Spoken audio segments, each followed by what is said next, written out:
Hey guys, Dan from BeAGameCharacter.com here, and today we're going to talk about fear, and specifically how fear can control us in our lives.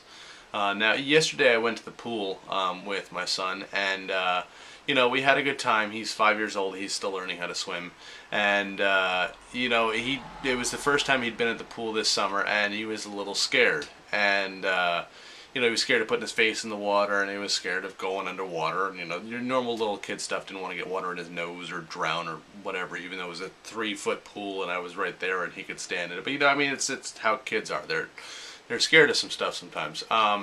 And one thing that I noticed is that he kept getting afraid of something, and then somehow being afraid of it would end up totally just biting him in the ass, and making something nasty happen. Like he'd try to jumping off the wall. The kids were jumping off the wall, and he went to go jump off the wall. At the last second, decided he was really scared of it, kind of half bailed, slid off the wall, and got a little scrape on his side. And I'm like, well, dude, if you hadn't been afraid of it, then, if you just jumped, you would have been fine. You can stand in this water. You were jumping like a crazy last year. You just forgot you can do this. There's a little water slide in that pool, and there's a little frog you slide down the tongue, and he slid down it, and like at the last second got afraid and kind of turned and like almost grabbed onto the edge and almost like whacked his head on the slide. And I'm like, all these things, you're afraid, but it's just hurting you more. If you were not afraid, you would actually be safer.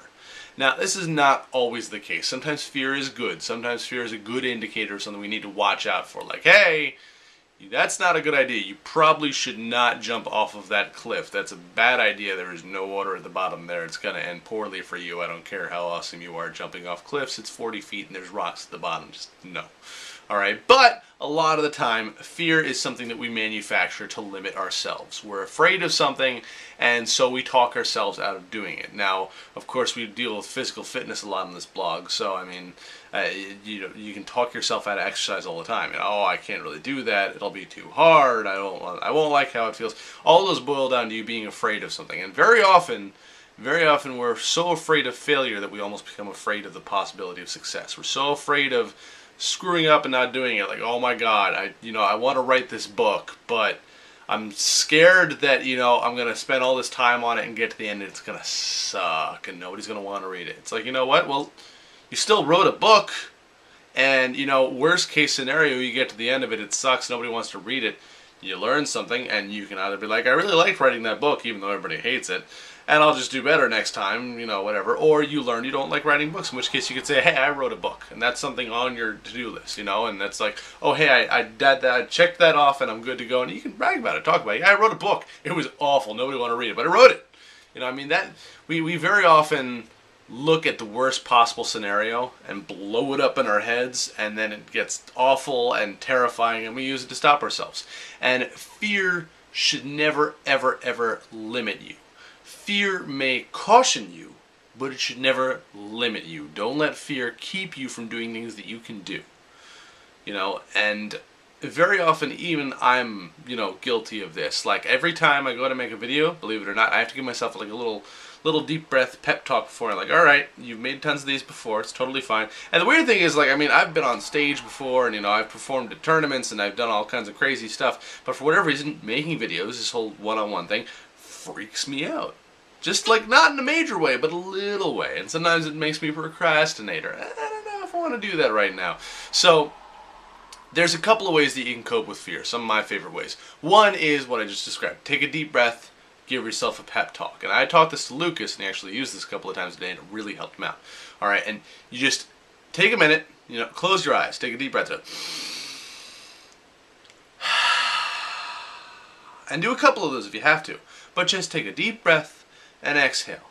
And try and just calm down, stop thinking for a minute, and then just say to yourself, I can do this. That's it. Just deep breath, try and clear your head, and before you have a chance to second guess or anything, think to yourself, I can do this. And then do it. And it's great for stuff like water slides. Like, you're at the top of a water slide, you're freaking out, you're like, I don't know, and you go, I can do this. And then you let go before you have a chance to second guess. That is great for moments like that. Sometimes fears are a little more drawn out, all right? And instead of just the deep breath, calming, I can do this moment, which can help you get started, you have to kind of look at it and you talk yourself out of it. A lot of people talk themselves into fears. Talk yourself out of it. Say, okay, what is the worst thing that could happen here?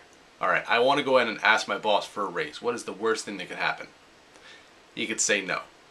You could even say no and maybe be a little indignant about me asking for a raise. And if that happens, that's a great chance for me to say, all right, well, if you don't think I'm deserving of this raise, what can I do to make myself deserving of it? And that would show initiative. Your boss would like that and would most likely give you some things to work on, which if they're a good boss, they'll do. And if they're a bad boss, you should probably find another job anyway, because your boss should want you to get better at your job and should want you to want raises. If you want to ask a girl out, great merging of, fear management concepts there. First, she's over across the room and you're like, or a guy, girls, you can ask guys out too. Sorry, I don't mean to be sexist on this, but there's your crush across the room and you're like, oh, this is scary. I want to ask them out, but I don't know. I'm kind of freaked out about this. I don't think I can do it. I'm not really that attracted to stop. Okay? First, go to yourself, go, what's the worst that could happen? They could say no. That's it. They say no. Whatever. It doesn't work out. You're not hanging in limbo anymore. Fine. That still sucks. Doesn't sound good, but they could say no. But you know what? I'm still scared. I don't know about this. It's just freaking me out, man. I'll do it tomorrow. No. Take a deep breath. I can do this. Walk over, ask them out, whatever. Hope it goes well. Fear can also be a great motivator. If you were afraid of something, I'm afraid of not being able to pay my mortgage. If I'm like, oh, I'm terrified of paying my mortgage, not being able to pay my mortgage, I have to work extra hard. I need to get extra sales this week. I need to go to work, put in extra hours, blah, blah, blah. It can motivate you too if you use it properly, all right? Do not let your fear limit you. Let your fear drive you if you have to, and then let it go when you can. Otherwise, you can end up slipping off the side of a pool and scraping up your side and screaming, going, my side, it sucks, I don't like it. Okay, take a deep breath. You're okay. It's fine. You're not bleeding. Go jump off the slide. Okay, have fun. See you later. All right, so until next time, I will see you on Monday on the blog, Saturday here on the channel again. And remember to live boldly, change the world, and continue to be awesome. All right, check out the links below, subscribe, check out Patreon, all that good stuff. I'll see you later.